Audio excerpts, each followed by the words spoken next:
Hi, I'm Edward Sri, and I want to share with you about the first time I had a chance to pray at Calvary, where Jesus died. I was on pilgrimage to the Holy Land during my graduate studies, and I remember going to the Church of the Holy Sepulchre, that church built over the place where Jesus died. And I was waiting in this long, massive line for almost 90 minutes with hundreds and hundreds of other pilgrims from all over the world.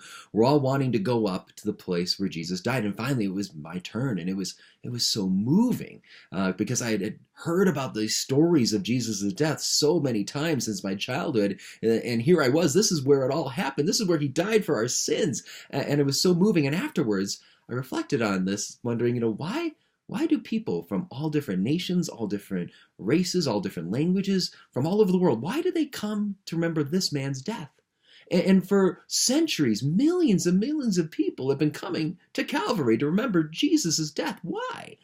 Well, some people may say, it's because Jesus was the Messiah, but I knew from my studies that Jesus wasn't the only person that claimed to be the Messiah, to be Israel's Savior. No, there were others within a generation or two before or after Jesus. There were almost a dozen different men that claimed to be sent from God, anointed, and they'd start a movement, and they claimed to be like a Messiah king. Why don't we remember the place where they died? How can you have millions of pilgrims going there? What made Jesus' death so different? And then I also knew from history that these other messianic movements, when their leader died, the movement died. Every time a leader would start one of these kind of movements, the authorities would track them down. Rome would want to squash any kind of resistance to it. And so they immediately would go after the leader, and they'd kill the leader. And when the leader died, the movement would typically fade into the background.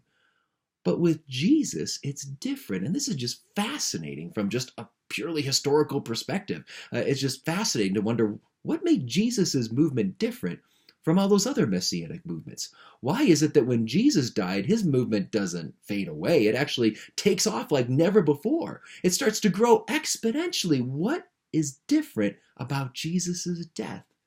Well, what the Gospels show us is that Jesus' death isn't the end of the story. What is unique about Jesus' death is that it doesn't end there. His life goes on. He rises from the dead. And that's what we're going to take a look at. I want to look at one of the gospel accounts. We could look at Matthew or Luke or John, but I'm going to consider Mark's account of the resurrection. Mark chapter 16, because he gives the shortest account. It's right to the point, like in rapid fire succession. These are the key things you need to know. Jesus rose from the dead. He is ascended to the Father's right hand. And thirdly, he commissions the apostles to go out to the ends of the world. He's just like in and out really quick. And I want to take a look at what Mark can tell us about the climax of the covenant. This is the climax of all of salvation history, the climax of the Bible, right here in Mark chapter 16. Let's take a look at Mark 16. I want to start off reading the account. And when the Sabbath was past, Mary Magdalene and Mary the mother of James and Salome brought spices so that they might go and anoint him. And very early on the first day of the week, they went to the tomb when the sun had risen. And they were saying to one another, "Who will roll away the stone for us from the door of the tomb?" And then you know what happens? They look up and they are surprised to see that the stone has already been moved away. They're wondering what happened here. And then an angel appears to them and says, "The one you're looking for isn't here. He's risen from the dead, risen as he said." Now, when we read these accounts in the Gospels about the resurrection, you know that there's people in our modern secular world that are very skeptical about these stories. They're saying, those are just some biblical fairy tales. People don't rise from the dead. That didn't really happen. They're very skeptical about these stories. And they'll say things like, the apostles, they just stole the body. That's why Christianity took off. It was a whole hoax. The apostles stole Jesus's body, and then they wrote these gospel accounts. They just made up these stories to try to prove Jesus had been risen from the dead. But we're enlightened now. We know those things couldn't have happened. But I'm not so sure. I want to just test that, just to consider, just again from a historical perspective, does that theory really make sense? That the apostles stole the body and then they just made up these kinds of stories?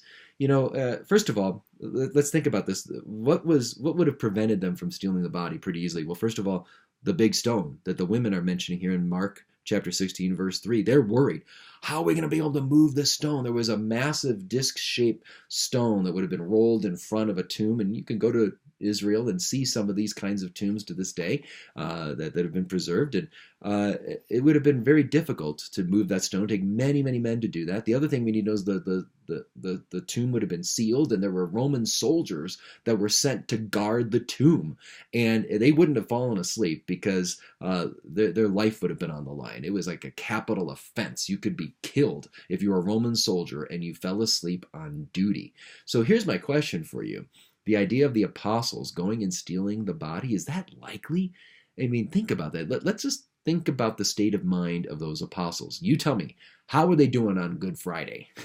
These men are so scared, right? On Holy Thursday night in the Garden of Gethsemane, they run away and they abandon Jesus, and all but one abandoned him on Good Friday. They're nowhere to be seen except for the beloved disciple John at the cross. And then they're all hiding in this upper room, just so scared that maybe the Romans or the Sanhedrin are going to track them down next. These are frightened men.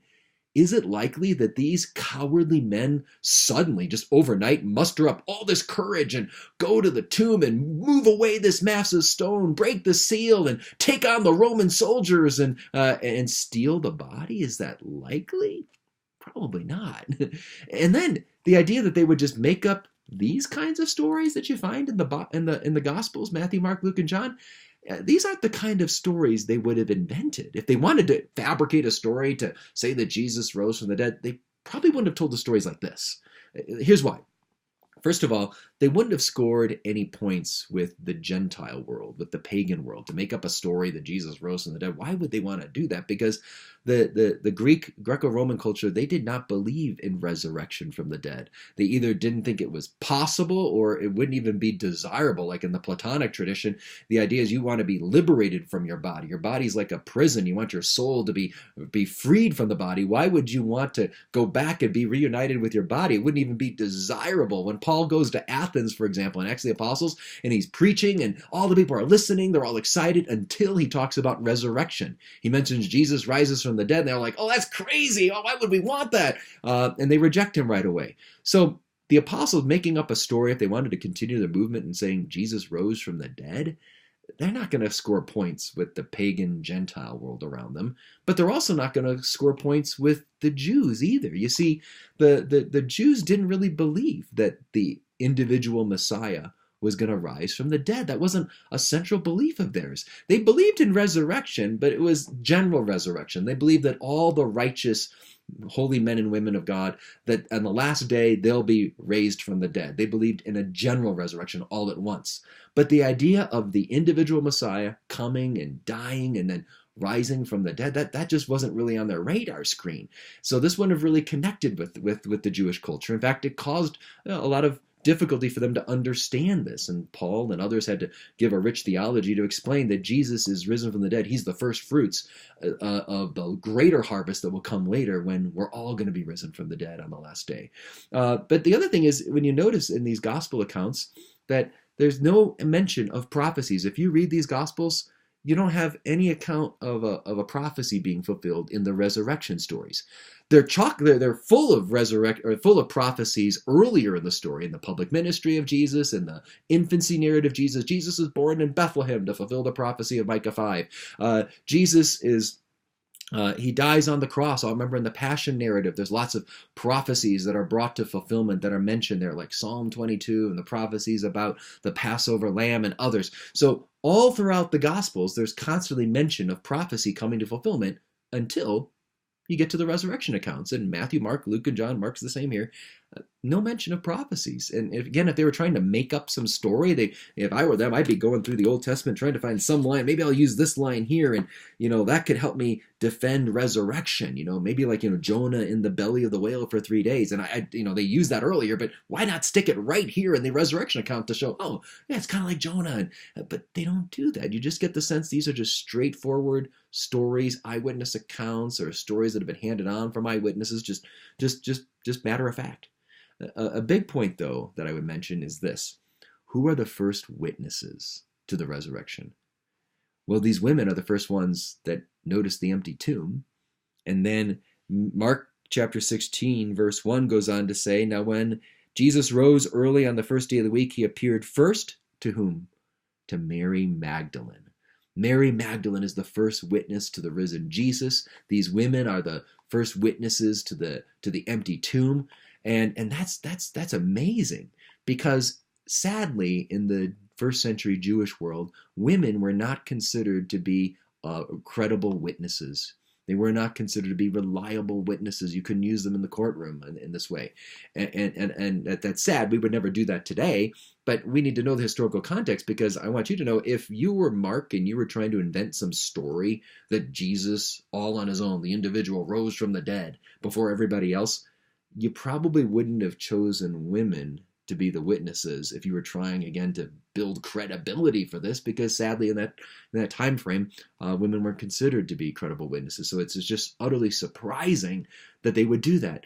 And I think again, the reason Matthew, Mark, Luke, and John all mention the women there is because that's just the way it happened. They really were the witnesses to the greatest event in the history of the world, the resurrection of Christ. So we can have great confidence in these accounts of Matthew, Mark, Luke, and John about the risen Jesus, but there's more to the story. We often think, oh, Jesus rose from the dead. Okay, now it's all over. We won the game. But there's one more piece of the story that Mark and Luke particularly highlight, and that is Jesus ascends to heaven. Mark tells us in chapter 16, verse 19, so then the Lord Jesus, after he had spoken to them, was taken up into heaven and sat down at the right hand of God. Now, when we think about the ascension, it would be a mistake to think, well, the ascension marks the temporary absence of Jesus from this world. He dwelt on earth and now he goes up to heaven and we won't see him until the last day. No, Jesus continues to remain with us. He continues to remain with us in the church. He tells us this in Matthew's Gospel, chapter 28, the very last line of Matthew's Gospel. Jesus says to the apostles, I will be with you always, even to the end of the age. He promises to be with us. So just because he ascended to heaven doesn't mean he's not with us. He's with us in his church. He's with us in the sacraments. He's with us in the Holy Scriptures. He's with us in the poor. We encounter Jesus, especially in those in great need.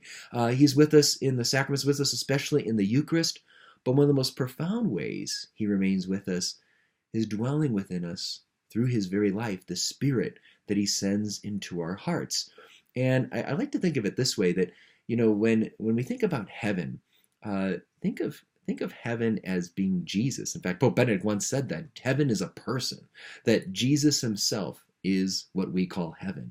And yes, Jesus ascended into heaven. He sits at the right hand of the Father. But when we draw close to Jesus through the prayer, through the sacraments, through our study of Scripture, through our care for the poor, when we encounter Jesus in these profound ways, then heaven is brought into our own hearts and brought more here on earth. Let's bring heaven more here on earth, my brothers and sisters. Let's do this by drawing closer to Jesus in prayer, in the Scriptures, in sacraments, in works of mercy, care for the poor, all these things. But one of the most fundamental things we could do is found right here, at least a hint to it, in Mark's Gospel, when it says that Jesus goes to sit at the right hand of the Father. Now, do you ever wonder why Jesus sits at the right hand of the Father and not the left hand of the Father? I mean, is God right-handed? What's this all about? Well, this is just biblical imagery. We shouldn't take it all literalistically, but it's biblical imagery that makes a very important point. Because in the ancient world, most people were right-handed, and so the right hand was a symbol of power, a symbol of strength, a symbol of authority. The fact that Jesus ascends to the right hand of the Father tells us that Jesus is in the position of authority. He's the true king, not just of Israel, not just of the Gentiles. He's the true king of heaven and earth. And if I want to draw close to Jesus, the true king, he's sitting on the throne of heaven. It challenges us to ask, who's sitting on the throne of our own hearts? This is a fundamental question every Christian has to face. Pope Francis calls us to renew our encounter with Jesus and always ask, what's really on our heart the most? Is it a desire for fame and fortune, advancing my career? Is it a desire for just to be entertained all the time, to have a lot of comfort, to have a big bank account? What are the things that I desire most in life? Do I seek my will and my plan and my dreams? Or do I believe in a God that loves me so much he has a magnificent plan for me? And his plan is much bigger than anything I could ever come up with on my own, and will bring me greater lasting peace and happiness Am I really convinced of that? Do I wake up in the morning and ask God, Lord, what do you want to do? What do you want me to do today? How can I serve you, Jesus, in my spouse? What do my kids need from me today, Lord? How can I serve my children? How can I serve the students in my classroom? How can I serve my colleagues? How can I serve the people in my life? Lord, how can I use my life to serve your purposes? You sit at the right hand of the Father. You're the King of heaven and earth, and you're a good King. You're a good, loving Father. I love you, and I trust that your plan for my life is best. Help me to do your will. Do we wake up in the morning like that, or do we wake up in the morning and pull out our pen and goes, here are the 5 things I want to do today? Nothing wrong. I do this. I make little to-do lists every day. But do I do it in a spirit of asking God to help me do my to-do lists so that my to-do list is lined up with his to-do list? And his to-do list is always going to be the best for my life and will bring greater love and joy to the people around me. So I think that's an important point to think about with the ascension. Jesus goes and sits at the right hand of the Father. He's the true King of heaven and earth. Do I allow him to reign over my life, or do I want to be the king sitting on the throne of my own heart? Do I want to be the one always doing my will, what I like to do, my preferences, my comfort, my interests? Or do I live outside of myself to serve God and others? That's part of the mystery of the ascension made practical for our daily lives. Last point from Mark's gospel. Are you ready here? Jesus says in Mark chapter 16, verse 15, he tells the apostles, go into the world to proclaim the gospel to all creation. And I love that imagery. Go into the world. This is beautiful. It reminds me of something Pope Francis says. Pope Francis talks about the need for us to evangelize, to share our faith with other people. And sometimes as Catholics, we can get intimidated by that. And we're immediately, we may start to think of, other Christian denominations that can be a little forceful sometimes. And I've met some Catholics that can be forceful sometimes. Or here's a little prayer, say this prayer, and now you go to heaven. That's not evangelization in the Catholic world. Evangelization, well, resources, tools, prayers can all be helpful. At the heart of evangelization, it's simply sharing the encounter with Jesus that we've had ourselves, sharing his love with other people. If Jesus has made a difference for our lives, then I just want to share it with others. If I've seen a good movie, I'll go and share that with someone else. Hey, you should go see this movie too. Or I discovered here's a great restaurant, and I go tell other people about it. Same thing. If my faith makes a difference in my life, and I find my life is better with my faith, then I just want to share it with other people. That's what evangelization is about. That's what Jesus is talking about here, but he's talking about going out. You see, Pope Francis says that the church needs to have more open doors. We need to be an open door church. And when I first heard him say that, I thought, oh, maybe he means, we should be very welcoming. We should welcome people in from all different backgrounds and set up a hospitality committee in our parishes, and we'll welcome people more and be more hospitable. And that's all wonderful, but that's not what Pope Francis is talking about. When Pope Francis says we need to have an open door church, it's not so that we can welcome people in merely. It's more the doors need to be open so we can go out. So we get out of our churches, we get out of our offices, we get out of our classrooms, we get out of our pews and go out to the world and bring the love of Jesus to other people. That's what Pope Francis is calling us to do. That's what Jesus is calling us to. He says, go into the world. Because especially in our secular age where people have turned away from the gospel, from the message of Jesus Christ in their lives, there's just a lot of hurt and brokenness. They turn to other things that will never satisfy them and make them happy. And so what we want to do is go out and be a light to them. That's what Jesus did. Jesus didn't say, he didn't have a come to me gospel. It was a go out gospel, and he models that in his own life. Jesus didn't go and hand out flyers to people and say, hey, I'm going to go give a sermon up on that mountain next week at 7:00. Go to my talk. Or he didn't make an announcement at the synagogue and saying, hi, by the Sea of Galilee tomorrow at noon, I'm going to teach about prayer. No, that's not what Jesus did. He went out and spent time with people. He invested himself in people. He spent time with the sick, the suffering, the poor. He spent time with the outcasts, people that maybe didn't have it all together, sinners, tax collectors, prostitutes, and drunkards. He went out. Too often, our Catholic churches are more about come to me, come to us, and then we'll help you. No, no, let's take the initiative. Let's be proactive. Let's live out what Pope Francis is calling us to do and live out what Jesus is calling us to do, and that's to go out. And I'm going to close with this prayer. It's a prayer, I'm going to paraphrase, that Mother Teresa's order prays every day, and they're doing great work, aren't they? Going out. They go out to the streets of Calcutta. They go out to the streets in the poorest countries in the poorest cities of the world. And they don't wait for the poor to come to them. They go out and find the poor. And a prayer they do every day. They have Mass, and after Mass in the morning, they say a beautiful prayer. It's based on something Blessed John Henry Newman once wrote.